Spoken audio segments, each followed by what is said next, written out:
This clip is brought to you by SaveWithConrad.com.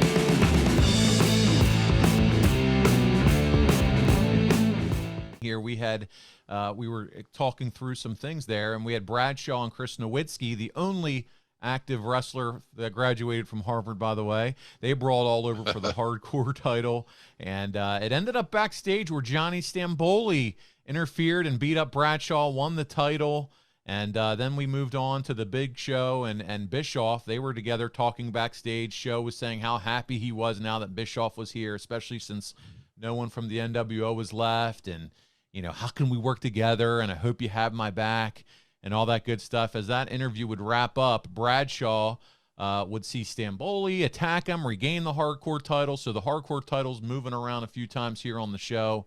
I thought it was fun to see Big Show and Eric do a little interaction. Eric is making it known, by the way, on the show that his #1 conquest or signing is Triple H. That's who he's targeting and wants to sign. But then we move into the finale here. It's the big tag team main event. I'm at about an hour 20 and 45 seconds, 47, 48. And it's Undertaker and Brock Lesnar. And they're going to take on Ric Flair and Rob Van Dam in the main event. They're building to vengeance. It would be the following week. You're going to see Lesnar's going to face off Rob Van Dam for the Intercontinental title. And Taker, he'd end up losing this title to The Rock in a match with The Rock and Kurt Angle. So here we go. It's main event time.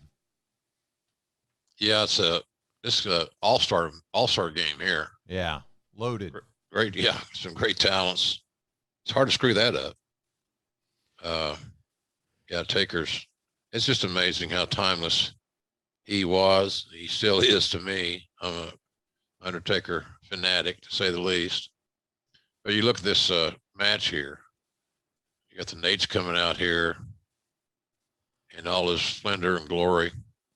And then here comes RVD. And, man, RVD was a player. He obviously champion here, the Intercontinental champion around his waist, but he had a unique style, but man, so entertaining, so innovative.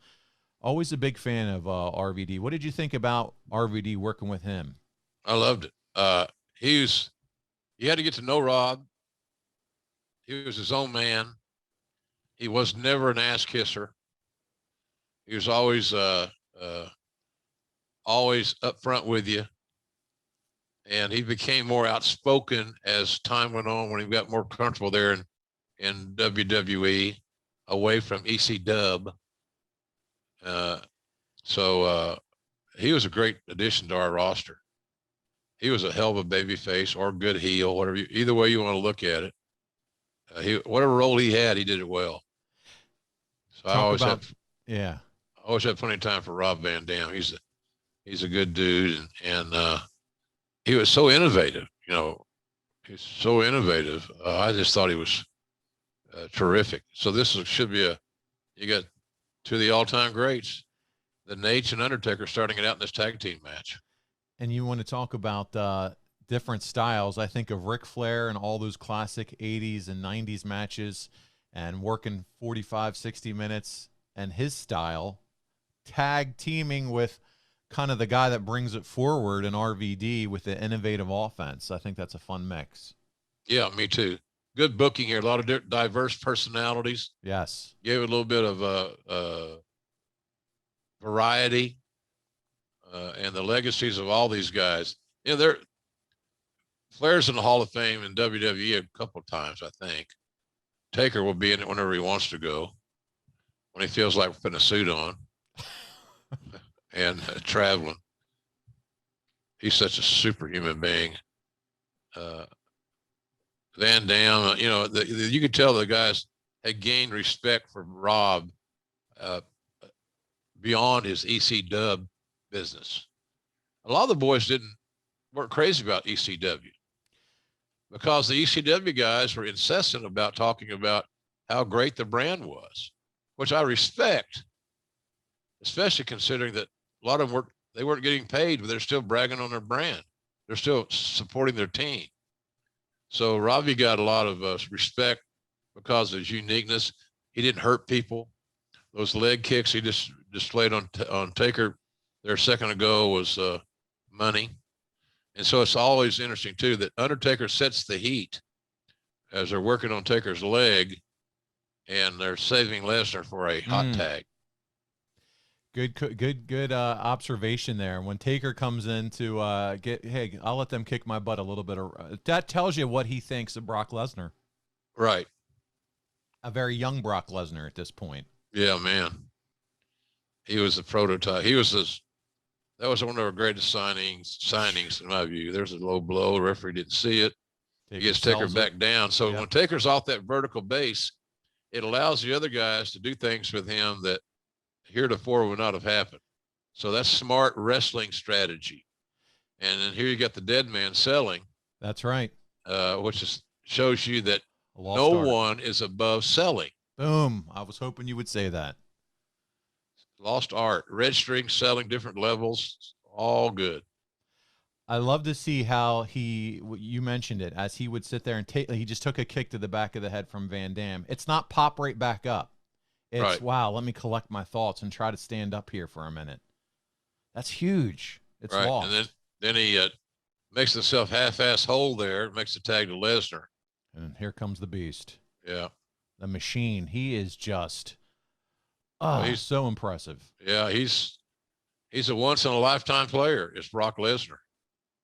You know, I've had many, many long conversations with him in our relationship. Some really, really good, and some really, really not so good.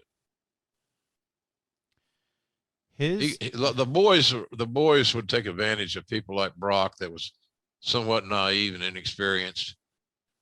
And by that, I'll give you one example. They lied about their payoffs. So he couldn't understand why they were getting more money than him in a certain situation when they actually were not. But I couldn't go to Brock and say, I need to confirm what so-and-so made so you'll know that they're lying. But boy, he's special. Yeah, and, you know, haven't seen him in a little while in wrestling. I'm sure that'll change at some point as now crowds and money. You never know with him. You really never know with him, Paul. He could be done, or he could all of a sudden reappear. To work on top of a card at a big pay-per-view or something. And you'd think it'd have to be like a WrestleMania level something, that type deal, or SummerSlam, something big. Yeah. I don't expect him to be on the cast of Monday Night Raw anytime soon. Right. He's not showing up for any kind of wrestling superstars taping. I got you. Highly unlikely. Yeah. As Monsoon would say. Highly unlikely. But that's where he's at, and he's whether some people say he's earned it or not, he is that big of a star. Well, how do people say whether he's earned it or not? You just have those naysayers that were like he came back in part-time and this and that. I hear you. I know what you're saying and what you're going to say, but he worked his ass off. He stayed in great shape. He delivered the goods every time he got in the ring, and he saved his cash. He had good representation that always negotiated well for him. And he made a lot of money. I can promise you, I know how much money he made, at least during my run there. And it was a lot. He was one of the highest paid guys we had. So I'm a big Brock, not even just because I signed him and helped get him jump started. I'm a big Brock Lesnar proponent. Came from that dairy farm in South Dakota. We used to have fun talking about that. I grew up on a farm as well. We had some things in common that were not pro wrestling oriented. So I have a lot of time for Brock Lesnar. All these guys right here. These four men in this tag team match right here would transition to any era of pro wrestling, Paul. Any era. And they're just timeless.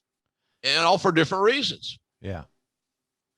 To finish the kind of cap off the Brock talk, he's one of the very few that can pick and choose what he wants to do. He's positioned himself that way and made enough money and made the right decisions that now he can decide what works for him. Absolutely.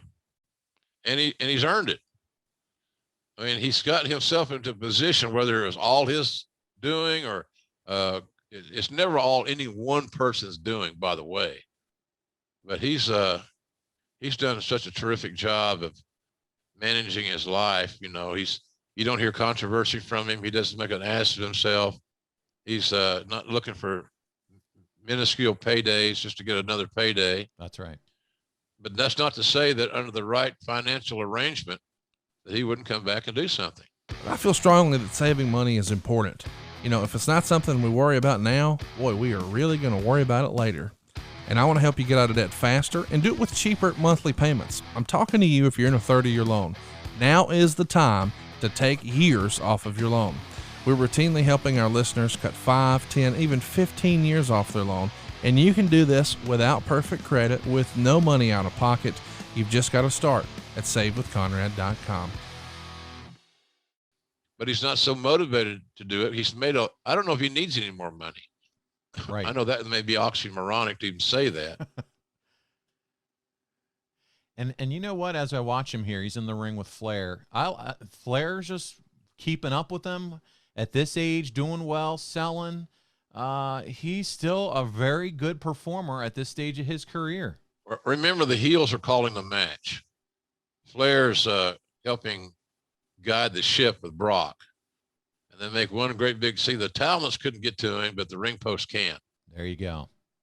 So you select those situations. JR, as we continue to watch this match, just one or two more questions here that came in. I'd like to get to those, as I mentioned. Ben Ledbetter said, did anyone, and again, this is a lot of Eric, because that's what we've kind of talked this episode to be about, the big introduction. Did anyone advise Vince against bringing Eric to the company, to your knowledge, JR? Well, probably not too. So I'm sure some did. I don't know who it is or why, or I'm sure some did, because Eric was controversial when he came to us on this night here in 2002. But I'm sure some were, because they still had old feelings.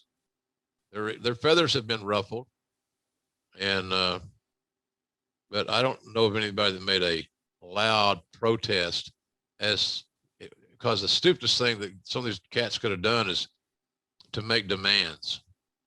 I can't work with this guy. Oh, then okay, let's discuss your exit date, because you're not going to come in here and tell us what plays you're going to run, what position you're going to play, or how you're going to fit into the team. McMahon does that. Yeah. If you can't adhere to that, then you have a hard time working here. So I'm sure some did, Paul. I'm sure some. Look, a lot of them did with me. Again, because JR is an easy target. They would say things to me that they would never say to Vince, which is pretty wise, actually. So, I'm sure some did with the old man, but it's the same old rule I give them all the time. Communicate, don't confront. Confronting the old man is not real good for job security.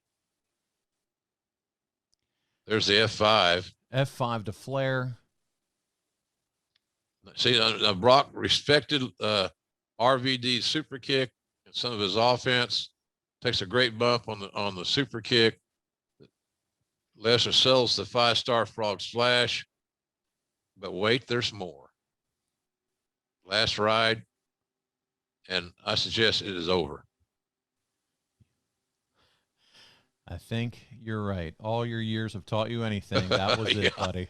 Yeah, you don't disrespect the Star's finish. So real quick, Taker pins RVD instead of Flair, which is interesting because Flair isn't even on the next pay-per-view. Why do you think that was? You think there's something to that? No, I don't think so. It was probably just so you guys like you and me would ask questions. Yeah. Because it wasn't the first thing that comes to your mind. Well, we're going to put Taker over. Right. He needs to, and then right here is boom. Lesnar comes in, clubs Taker in the back of the head. These guys love to work stiff and snug. Those two forearm shots that Lesnar just gave Taker were real. They were snug, and a lot of the talents would not rejoice in that treatment.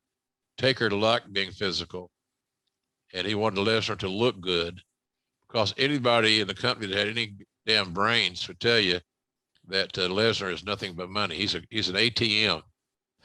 You want part of that money, then help him get better at working. The pin code is Brock. There you go. Right. Listen, so You notice this before his tattoo as well. Oh yeah, it didn't have the big knife, the big thing. sword. Yeah. We had a nice little discussion about that because we'd just done, not video games. We'd just done action figures. I swear someday I'm going to have an action figure in AEW. I hope so. I don't know when it's going to be. Hope I'm still alive. But that was the deal. Bischoff's on the phone. Maybe that'll be the soundbite on Twitter this week. Get JR an action figure. Yeah. And get that trending. Let's get that movement started. There you go. So we got Bischoff on the phone. He's trying to call Triple H. I think he even tries to call Rock at one point and leave him a voicemail that he wants the Rock too. This is just all continuing to set up the narrative of him building his new Raw. What did you think about this episode? Pretty good. It was pretty good. It was there were some good matches, and the stuff that was, I don't want to say fill, but the let me up matches were solid. The Color and the Dreamer match added to it, gave that match a little bit more believability and cachet.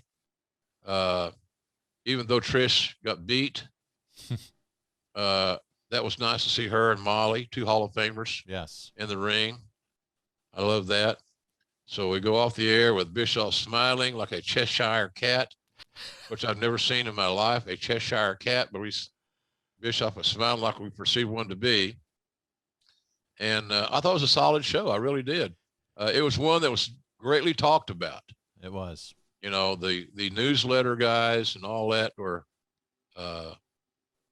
they were all jacked up about this thing because of Bischoff and the fact that we had kept it under wraps, so it wasn't a widespread story leading into the show in the Continental Airlines. So pretty good stuff. I enjoyed the show, quite frankly. I had a lot of fun watching it with you, Jim, and getting your thoughts and opinions and stories of what was going on there in your minds and how things were happening.